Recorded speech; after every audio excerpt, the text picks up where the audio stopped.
we studied the logic for both propositional and the first order logic.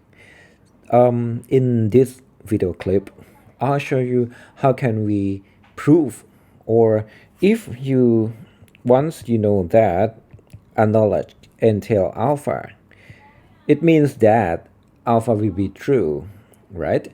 In all cases or in all models that KB or the knowledge base is true.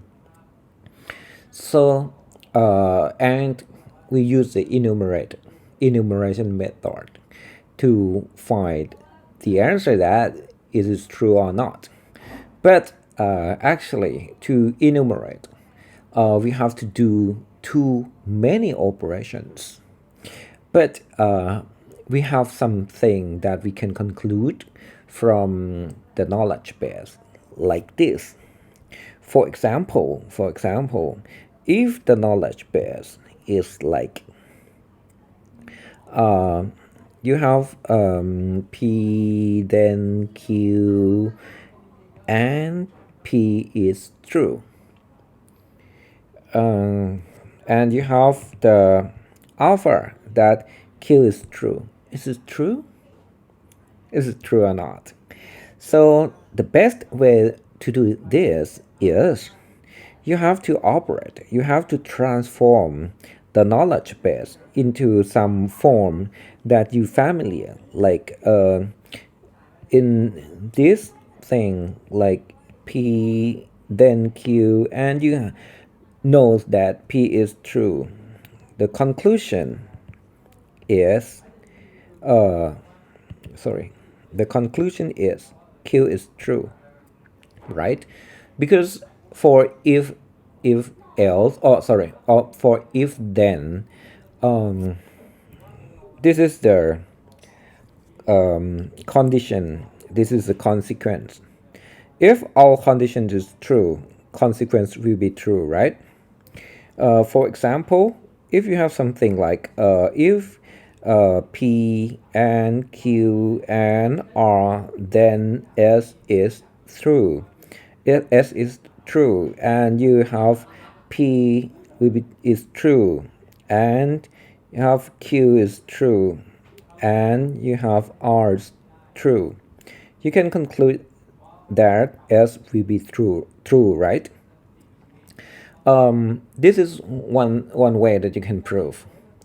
It's called the modus ponens.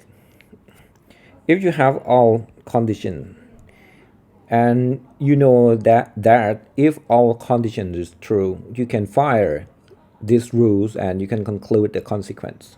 But in this lesson, I'll introduce you one techniques that you can use. It is the resolution. What is resolution? The resolution tells you that if you have the clause that is in the conjunctive normal form. What is conjunctive normal form? It is the form that every clause is they use and operation to connect all clauses, and in each sentence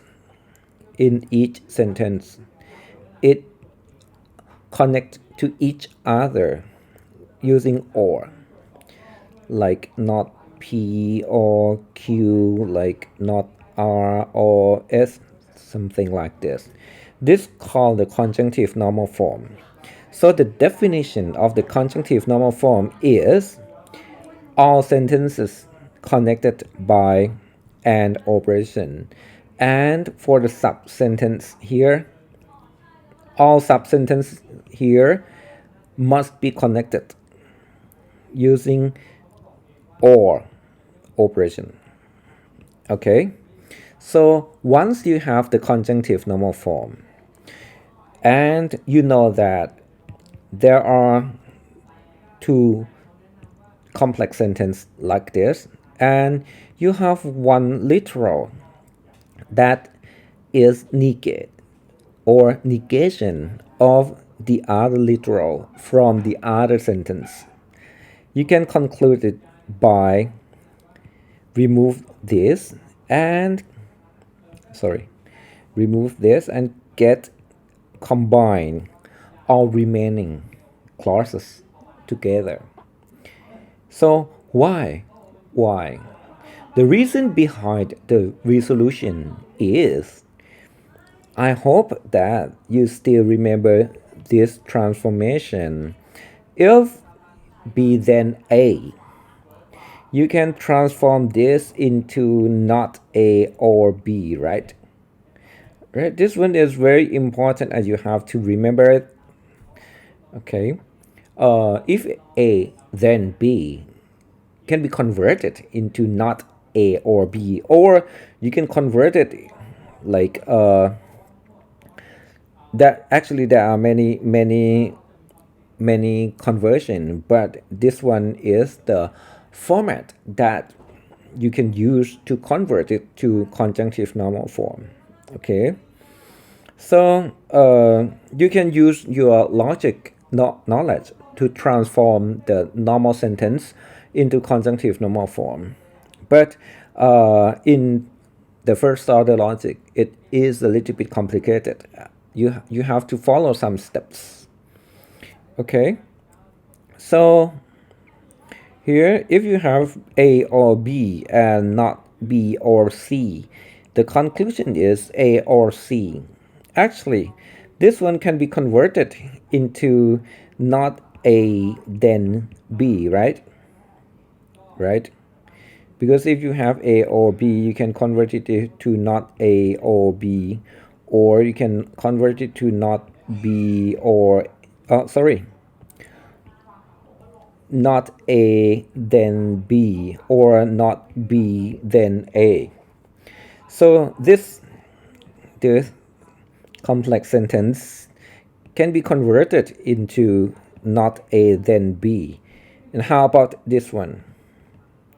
Not B or C can be converted into B then C, right? So when you know that there are two sentences like this, you can connect both sentences together because you know that not A then B and you know that B then C. So you can conclude that not A then C. That is A or C, right? So you can conclude that not A then C. That is A or C. So it is the conclusion like this. Okay. Oh, sorry. Okay. But one thing that you have be careful. For example, if you have not A, A or B or C, and you have another sentence that A or not C or D, you can conclude that this one can be A or B or C. That is A or B or C. And you have you can convert it into not A or B then C, right? And you have another sentence that is C then D. So you can connect these together and you can conclude that not A or B then D. That can be converted into A or B or D. You can still remove the literals, that is the negation of the other. So you can conclude that A or B or D, right? But if you have something like A or B or C and not B or not C or D, guys, you cannot combine, you cannot do the resolution with these two sentences. You cannot do it like this because I said that it is you have to, you can remove the literals that are a negation of each other. but you can remove it just only one times, one at a time, one pair at a time. So this one cannot. Okay, the reason is actually is like this: not B, not C or D. It can be converted like not B and C, right? Right? Because you have not, if you have not A and B, or you can use negation like this. It must be A is A and negation is not A. Negation and is or, and negation and B is not B. So so you can do it like this, right? But so you can see that for both sides, this term are different, right? So you cannot remove both C and D, cannot. But one thing that you can remove is you can still remove the negation, like not B or not C or D. You can remove just only one pair. For example, B and not B, you can remove it, and the remaining is A or C or not C or D. That C or not C will be true, right? Right? True or false, false or true, right? So this sentence will be true. That is meaningless. So you can do just only remove the literals that are the negation of each other, just only one pair at a time. Okay, so you cannot remove uh, two pairs. Okay, so I'd like to conclude again. A or B and not B or C. Please remove the literals that is the negation of the other literal. Okay, in the other clause, you can remove it and combine or the remaining together. Okay, guys, this called the resolution. Okay, I'd like to end this video clip by this resolution, and we will show you in the next video clip that how can we use the resolution to prove something.